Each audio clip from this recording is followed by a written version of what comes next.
Welcome back.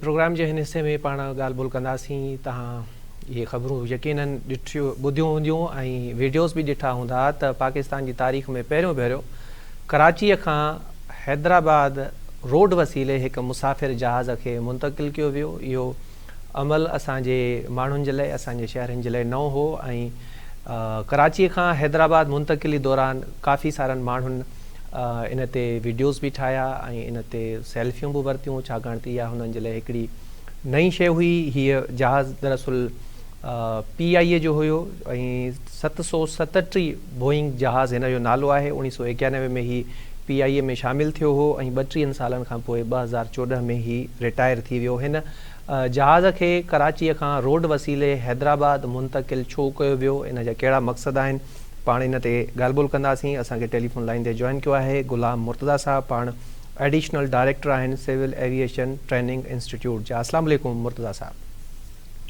वालेकुम अस्सलाम जनाब। साईं वॾी महिरबानी, तव्हां असांखे वक़्तु ॾिनो। साईं ही जहाज़ जेको कराची खां हैदराबाद मुंतकिल कयो वियो, असांजे माण्हुनि जे लाइ त हीअ हिकिड़ी नई शइ आहे। सभ खां पहिरियां त असांखे इहो ॿुधायो त ही जहाज़ छो मुंतकिल कयो वियो आहे हैदराबाद? बिस्मिल्लाहिर्रहमानिर्रहीम। ही जहाज़ असल में मां तव्हांखे ॿुधाईंदो हलां त ही ट्रेनिंग इंस्टीट्यूट आहे, civil aviation training institute Hyderabad हिन जो नालो आहे। ही हिकिड़ो ज़ैली इदारो आहे पाकिस्तान एयरपोर्ट अथॉरिटी जो। सही। ही गुज़िश्ता तक़रीबन 1.5 खां 2 सालनि जूं काविशूं आहिनि असांजे हायर मैनेजमेंट जूं, कटाई जी मैनेजमेंट जूं ऐं असांजे हेडक्वार्टर जी मैनेजमेंट जूं, जंहिंखे अॼु वञी इहो अमली जामो पहनायो आहे त जहाज़ हिते पुॼी वियो आहे। इन खे जहाज़ खे हिते आणण जो मक़सदु इहो आहे त असां वटि फायर फाइटिंग जूं ट्रेनिंग थींदियूं आहिनि, एयरपोर्ट सर्विसिस जूं ट्रेनिंग थींदियूं आहिनि ऐं सिक्योरिटी जूं ट्रेनिंग थींदियूं आहिनि।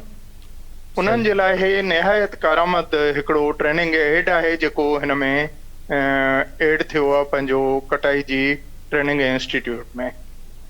सिर्फ़ प्योरली ही ट्रेनिंग जे लाइ इस्तेमालु थींदो। अच्छा साईं, इनखे भी प्रोसेस करण में 2 साल लॻी विया। ही तव्हां पहिरियों दफ़ो लिखियो या इन खां पहिरियां भी लिखंदा आया आहियो त अहिड़े क़िस्म जा जहाज़ ॾिना वञनि? जी, असल में असांजी जेका मैनेजमेंट हाणे चेंज थी आहे उनजो इहो विजन हुयो ऐं कुझु जहाज़ अरेंज करण ऐं हेसी ताईं खणी अचण, इहो हिकिड़ो तमामु वॾो टास्क आहे। जेकॾहिं मां चवंदुसि त 1.5 खां 2 सालनि में बि थियो आहे त इहा ब्लेसिंग आहे अलाह जे तरफ़ां हैदराबाद वारनि जे लाइ ऐं पाकिस्तान वारनि जे लाइ, छो जो ही जेको ट्रेनिंग इंस्टीट्यूट आहे इहो पूरे पाकिस्तान जूं ट्रेनिंग हिते थींदियूं आहिनि, न सिर्फ़ु पाकिस्तान सिविल एविएशन अथॉरिटी जूं पर अदर जेके आहिनि फ्लाइंग स्ट्रिप उन्हनि जूं बि ट्रेनिंग हिते थींदियूं आहिनि। ऐं इवन इंटरनेशनली बि कोई 49 ममालिक हिते अची चुका आहिनि जेके ट्रेनिंग हिते करे चुका आहिनि। अच्छा, ही पहिरियों जहाज़ हूंदो जेको तव्हांजे इंस्टीट्यूट में आयो आहे या इन खां पहिरियां बि तव्हां वटि के जहाज़ मौजूदु आहिनि? पहिरियां असां जेका इहा ट्रेनिंग कराईंदा रहिया आहियूं उहा वञी कुझु टाइम 2 ॾींहंनि लाइ 3 ॾींहंनि जे लाइ कराची में कराईंदा रहिया आहियूं। ऐं असां वटि हिकिड़ो मोकअप एयरक्राफ्ट जेको आर्टिफिशियल हथरादू ठहियल आहे उहो तव्हां रनवे जे हुन साइड ते ॾिठो हूंदो। इहे सभु ट्रेनिंगूं असां कराईंदा रहिया आहियूं, पर ही जेका एडिशन आहे इहा यकीनन ट्रेनिंग में सपोर्ट कंदी। ऐं इहो पहिरियों जहाज़ आहे। इन खां पोइ हफ़्ते 10 ॾींहंनि में अञा ॿियो जहाज़ बि अचिणो आहे। हफ़्ते 10 ॾींहंनि खां पोइ अची वेंदो, अञा ॿियो जहाज़ बि अचिणो आहे। त ॿ जहाज़ अचण खां पोइ तव्हांखे जेका घुर्बल ज़रूरत आहे उहा मुकमिल थी वेंदी या अञा वधीक तव्हांखे अहिड़े क़िस्म जा जहाज़ घुर्बल आहिनि? न जी बिल्कुलु, असांजी ज़रूरतूं इंशाअल्लाह थी वेंदियूं। अच्छा साईं, ॿियो हिकिड़ी शइ पुछणु चाहींदुसि आहे त थोरो आम माण्हू जीअं हुनखे सम्झी सघे त हिन जहाज़ खे कराचीअ खां हैदराबाद मुंतकिल करण जो बसि इहो ई तरीक़ो हुयो त हिनखे रोड वसीले मुंतकिल कयो वञे?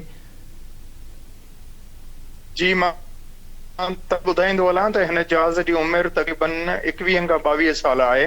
तव्हां पहिरियों बयानु करे चुको, बिल्कुलु तव्हां सही ॿुधायो, पर थोरो कंदुसि त हिन 35 साल सर्व न कयो आहे, हिन 21 खां 22 साल सर्विस ॾिनी आहे। हुन खां पोइ 2014 में ही बियॉन्ड इकोनॉमिकल रिपेयर थी वियो। 2014 पोइ ही वरी हाणे वञी फ़ैसिलो थियो त ही असां ॾे मुंतकिल थियो आहे। ठीकु आहे सर, मूं सिविल एविएशन जा अंग ख़ैर ॿुधाया त हीउ 1991 में PIA में शामिल थियो हो ऐं 32 साल ग़ालिबन हिन जी सर्विस ॿुधाई पई वञे। 2014 में ही रिटायर थी वियो आहे। 32 न 22 साल। ठीकु आहे सर, 22 हूंदो। अच्छा सर, अहिड़े क़िस्म जा जेके ॿिया जहाज़ हूंदा आहिनि जेके रिटायर थियनि था, हू अमूमी तौर ते पाकिस्तान में उन्हनि जो छा कयो वेंदो आहे? कहिड़े क़तब ईंदा आहिनि उहे? मां हिन मुतलिक़ कुझु नथो ॿुधाए सघां। इहो बेसिकली प्रॉपर्टी आहिनि एयरलाइन जा, त उहे बहितर ॼाणनि था, या त उहे ऑक्शन कंदा हूंदा या उन्हनि खे को वेयर टेयर थी करे उते ई ख़तम थी वेंदा हूंदा। उहे बहितर एयरलाइन उनजे मुतलिक़ जवाबु ॾेई सघंदी। मां कासिर आहियां हिन जवाबु ॾियण जो। ठीकु आहे। अच्छा सर, आख़िरी सवाल पोइ तव्हां खां इजाज़त वठंदासीं असां पंहिंजे व्यूअर्स खे सम्झाइण जे लाइ। हीउ जेको जहाज़ तव्हां वरितो आहे हीउ गवर्नमेंट जे तरफ़ खां, यानी जेको कंसर्न डिपार्टमेंट आहे उन जी तरफ़ खां तव्हांखे मिलियो आहे, या हीउ तव्हां इन में का कॉस्ट वग़ैरह पे कई आहे इदारे तू इदारो?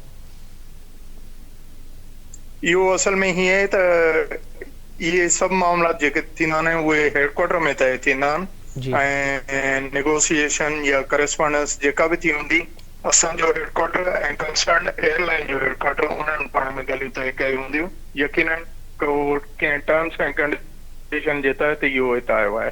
ठीकु आहे गुलाम मुर्तज़ा साहिब, तव्हांजी वॾी महिरबानी, तव्हां असांखे वक़्तु ॾिनो। यकीनन ही जेको जहाज़ वारो मामिलो हुयो आहे त हिकिड़ी नंढिड़ो अमल, पर पाकिस्तान जी तारीख़ में इहो पहिरियों भेरो थियो आहे। इन जे करे शायदि हर माण्हू जे ध्यान जो ही मर्कज़ बणियल आहे। बहरहाल हिन जहाज़ जो जेको बुनियादी मक़सदु आहे उहो इहो ई आहे त ही जहाज़ जॾहिं PIA मां रिटायर थियो आहे त उन खां पोइ हिनखे हिकिड़े ट्रेनिंग इंस्टीट्यूट में ॾिनो वियो आहे त जीअं उते मुख़्तलिफ़ मामलनि जी सुठे तरीक़े सां ट्रेनिंग थी सघे, ऐं ट्रेनिंग जे नतीजे में जेके असांजा इदारा आहिनि या जेके बि हू रेस्क्यू कमु कनि था त उन्हनि जा जेके रिज़ल्ट आहिनि उहे सॉलिड तरीक़े सां मिली सघनि। कवर स्टोरी में फ़िलहालु एतिरो ई। मूंखे ॾींदा इजाज़त। अल्लाह निगहबान।